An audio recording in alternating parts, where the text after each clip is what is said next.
Hey guys, as you lie dying here. Today I have a little bit of Black Ops for you. This is actually a really old gameplay back from about a year and a half ago before I changed my gamer tag. But this is a gun game I'm doing kind of like the videos you see on YouTube once in a while where guys run around just humiliating people and watch them rage. It's pretty much what I'm doing here. There's no voice audio other than me, so you're not going to hear anybody else rage. But I do have a pretty good game and get on some good streaks, so it's a pretty good video to watch. But while we're watching this, I'm going to talk about how to build a successful squad, and I'm going to be talking kind of to group staff, although the video can be helpful to anybody that would want to watch it. So just pretend you're group staff while I talk to you. Really, the first step in creating a successful squad is is determining what you want to do with the squad. Do you want to be competitive and play on ladders, play on Frag Nation or game battles? Or do you want to just kind of have a good time, hang out with friends, use teamwork and strategy and tactics to do well in mostly public games and once in a while, in competitive, or do you want to kind of be in the middle, kind of do competitive once in a while, but also just kind of have fun in pubs? So, in order to accomplish whatever goal you want, you have to surround yourself by people who share the same goal. If you want to be competitive, then you need members in your squad who also want to be competitive. Now, let's say, for instance, now in your squad now you don't have people, you're not completely filled with people who share the same goal.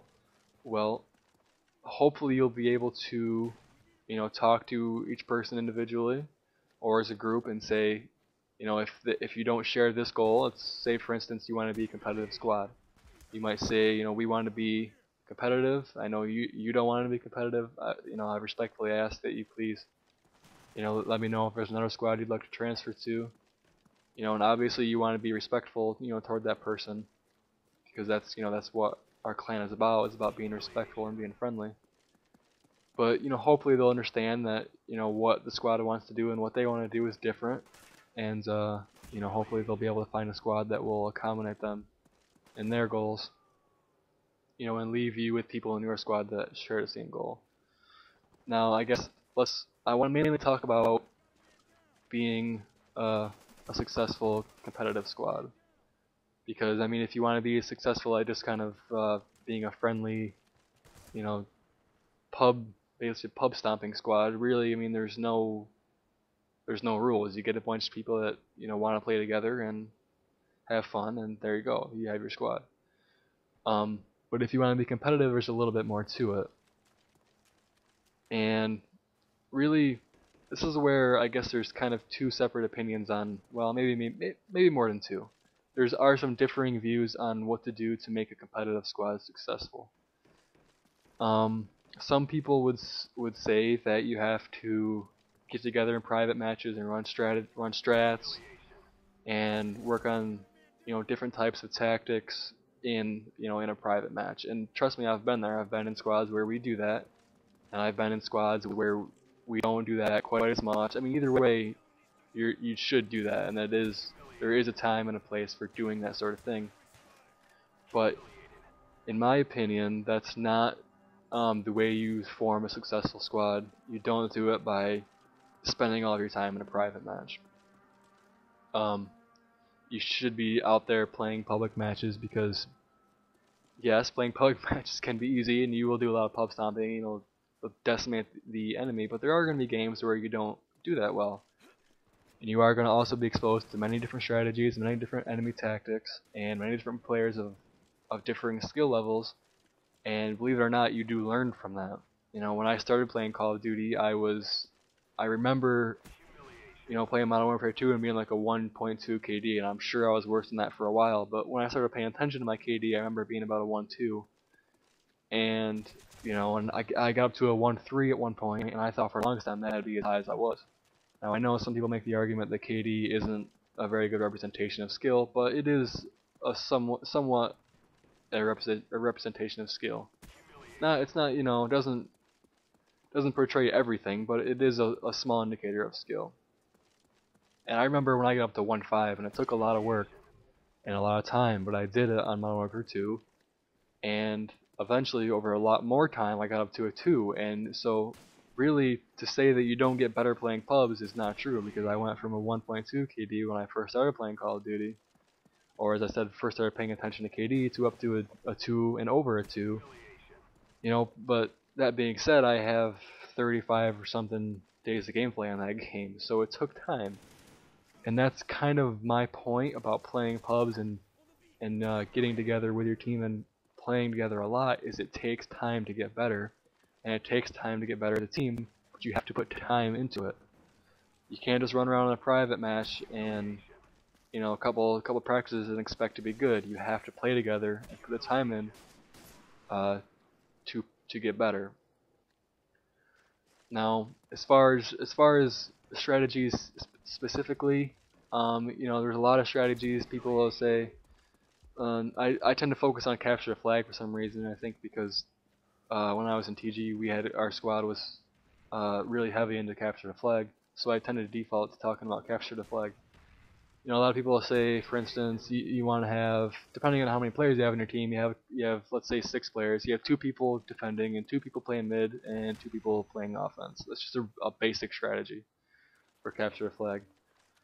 And the problem with that is, as soon as your 2 defenders get killed and maybe your 2 midfielders are off doing something else, then you got nobody defending and the enemy could grab the flag and all of a sudden stuff went crazy. Your defenders are not spawning near the flag because the enemies are there, and stuff's going crazy. Maybe your offenders are dying, or they're not getting the kills, or they can't find people. Whatever happens, suddenly the whole match is going crazy, and your original strat is not going to work. You have to do what you have to do in the moment to successfully complete the job, whether that means an offense going back to defense or a midfield going up to offense. Whatever it may be. Suddenly after a minute of gameplay, you're off your strat and you're just not even doing it anymore because you're doing what has to be done to get to complete the objective in that moment. And in my opinion, that's what makes a good squad. A good squad is filled with people who can look at any given situation and say to themselves, okay, I need to go here, I need to go there, I need to do this, or I need to do that, and be able to coordinate that with your team's movement. If you see a guy, say, covering one alley, you can say to yourself, okay, he's covering there, I'll go over here and cover here, or I'll go run this way, or I'll go over there and cover him while he runs up. It depends on whether you're playing offense or defense, but each player needs to be able to make those decisions on their own. And the part that makes the team good as a whole is playing together and being able to understand and know what your teammates are and aren't capable of, and what they will do and won't do in any given situation, and being able to say, okay, I need to go cover this guy, or he'll be fine over there by himself, I can go this way, or there's 5 guys over there, so I definitely need to get over there and help him, without having to rely on a strategy to tell you where to go, or having to rely on your squad leader to tell you where to go, whoever may be in charge. Although definitely group staff definitely should be doing that at certain times. So that's what's going to make your squad good, is being able to make those on-the-fly decisions. And as I said, you don't get that experience by sitting in a private match, scoping out camp spots or whatever you do when you set up a strat. And trust me, like I said, I've set up strats before, so I know how it's done. And I know that usually what you set up in your private match a lot of times ends up kind of going out the window. So really the bottom line, in my opinion, for getting a successful squad is having good players. Now, having good players is something I haven't really touched on yet. It can be a tough issue because of the type of clan we're in. We're in a type of clan where you can't discriminate against people based on their skill level. So if you have someone in your squad that maybe the skill level isn't quite up to par with the other members, or maybe the skill level of that person doesn't kind of meet the level they need to be at to achieve success with your squad, they need to creatively find a way for them to be able to participate without jeopardizing the goals. Let's be realistic here. If you want to be finished first on a ladder, you got to be careful of running guys that are not up to par with the skill level. And that's just the reality of the situation. So you need to find a way for them to participate, whether it be during practices or whatever. If you can set them as administrators or whatever of the team on Frag Nation and have them kind of be in charge of the team, but not necessarily, play, then that's an option. But you need to find a way to get those guys active while maybe keeping them off the battlefield, and definitely communicate that with them because you don't want them to feel left out. But going back to my original point, you need to have good players playing, and you need to have them be able to play well together to accomplish the goals of the squad and to accomplish the goals that need to be accomplished during each match. So that's kind of my belief of how to be successful as a competitive squad. Basically, don't focus so much on strats. Definitely do them and practice in a private match, but don't make that everything that you do, because if you can't shoot a guy and you can't kill a guy and you can't make those on-the-fly decisions, all the strats in the world aren't gonna make your squad awesome.